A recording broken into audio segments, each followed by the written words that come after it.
Olive Branch family, it's Pastor Wayne. Today is April the 1st, April Fool's Day, and it certainly feels that way, doesn't it? With many things closed and a stay-at-home order until June the 10th, none of us would ever have imagined this would have happened just a few weeks ago. But yet here we are in the midst of it, and we are praying for you and trying to stay in touch with you. So I wanted to remind you again of all the ways that you can stay in touch with Olive Branch. I encourage you to go to our church website. That's where you'll find most of the resources. There you can find our Sunday morning worship services. You also can see Pastor Brady's Sunday school lesson each week, his YC message to the youth, and some other resources I want to tell you about. Also there on the discipleship page, Pastor Brady has some family Bible studies in 1 John and Jonah.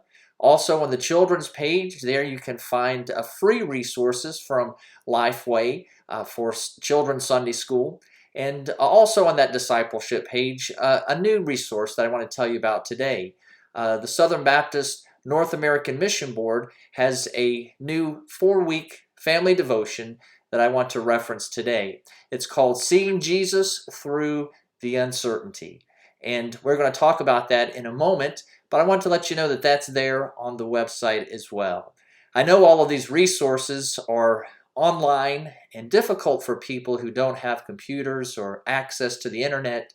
So please continue to let us know if you know of people who need help. We have volunteers who will help bringing things to them, delivering things, going and shopping for them, anything like that. Please let us know. And also to help for those who don't have access to the internet, starting soon this week, we hope, and certainly in the weeks to come as we wait to gather again, people will be able to come to the church during office hours and watch these video resources on the televisions that we have here at church, especially our Sunday worship service. So if you would be interested in that, I assume if you're watching this, you have access to the internet, but maybe you know someone who doesn't, you can tell them about it, have them call the church office, we'll set it up so that they can be a part of what we're doing even when we're not together.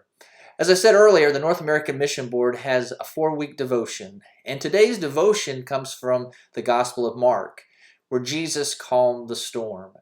I know all of you know that story so well, and it's a story we learned from a young age about how Jesus calmed the storm, how he showed that he had power over the wind and the waves, and how he showed his disciples and us that he's in control and that he is God and he can do anything.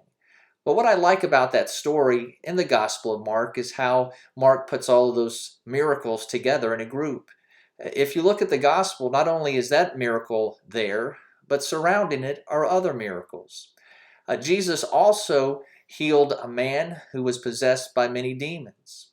Jesus also healed a woman who had been facing physical disease for years.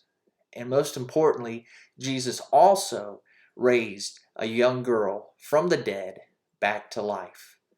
And in those miracles, right there in the Gospel of Mark, we learn this important lesson, that God is in control of everything. Think about everything that faces us, the danger of uncertain times like this pandemic and other natural disasters, or we face sickness or illness, or we face a spiritual battle, or we face the worst enemy, the ultimate enemy, death. All of those, Jesus has control over. All of those, he can control, and he can do the impossible. So remember that there's nothing in life that Jesus can't help you with, that he doesn't have control over, that he can't do the impossible for you. The memory verse from this Bible study this week is this in Joshua 1:9. Haven't I commanded you, God says to Joshua, to be strong and courageous? Do not be afraid or discouraged, for the Lord your God is with you wherever you go. May that verse and these words give you comfort this week. I'll see you soon.